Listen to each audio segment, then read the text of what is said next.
یہ جو ابھی ایمنسٹی اسکیم سٹارٹ ہوئی ہے سعودی عرب میں سعودی حکومت کی طرف سے، اس حوالے سے ہم نے اسکیم کے شروع ہونے سے پہلے ہی اقدامات اٹھا لیے تھے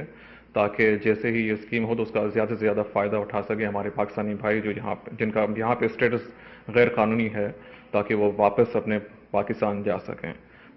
ایک تو سب سے پہلے ہم نے یہ کیا کہ ہم نے شور کیا کہ ہمارے جو اسٹاف ہیں اور آفیسر سب کی ہم نے یہاں پہ کونسلیٹ میں چھٹیاں منسوخ کر دی ہیں تاکہ میکسیمم یوٹیلائزیشن ہو سکے پرسنل کی اور ریسورسز کی۔ اور اس حوالے سے پھر ہم نے شفٹیں بنا دی ہیں، 2 شفٹیں ہیں جن میں پھر ہم نے ٹیمیں بنائی ہوئی ہیں جو پھر ہمارے پاکستانیوں کو یہاں پہ ہیلپ کر رہی ہیں، اسسٹ کر رہی ہیں، انفارمیشن دے رہی ہیں۔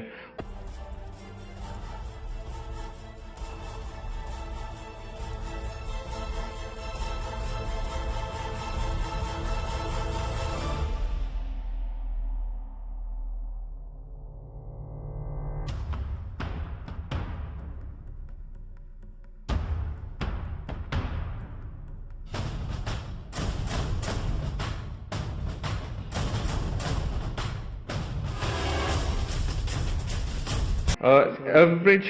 تقریباً کوئی 900 یا 1000 تو آرام سے روزانہ کی بنیاد پہ پاکستانی یہاں پہ ہم کو وزٹ کر رہے ہیں، جن کو ہم معلومات بھی پرووائڈ کر رہے ہیں اور اسسٹ بھی کر رہے ہیں۔ اس کا فائدہ یہ ہے کہ اب اگر اسکیم کے بغیر، جب یہ اسکیم نہیں تھی تو اس میں یہ تھا کہ اگر یہ ایز اللیگل پاکستانیز ان کا اسٹیٹس تھا یہاں پہ اور جب وہ واپس پاکستان جاتے تو پھر 5 سال کے لیے آ نہیں سکتے تھے۔ اس اسکیم کا فائدہ یہ ہے کہ جب وہ اس اسکیم کے تحت واپس جائیں گے تو پھر وہ وہاں سے پھر لیگلی اپنا ایک ویزا لے کے آ سکتے ہیں، کبھی بھی آ سکتے ہیں۔ یہ سب سے بڑا فائدہ ہے اور ہمیں امید ہے کہ پاکستانی سب سے زیادہ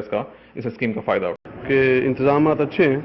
معاملات اچھے چل رہے ہیں اور کونسلیٹ جو ہے اچھی ہیلپ کر رہا ہے، لیکن یہاں پہ سفارت کی طرف سے جو ہے نا معاملات اچھے چل رہے ہیں اور کافی ہیلپ ہو رہی ہے اور لوگوں کو کافی فائدہ حاصل ہو رہا ہے۔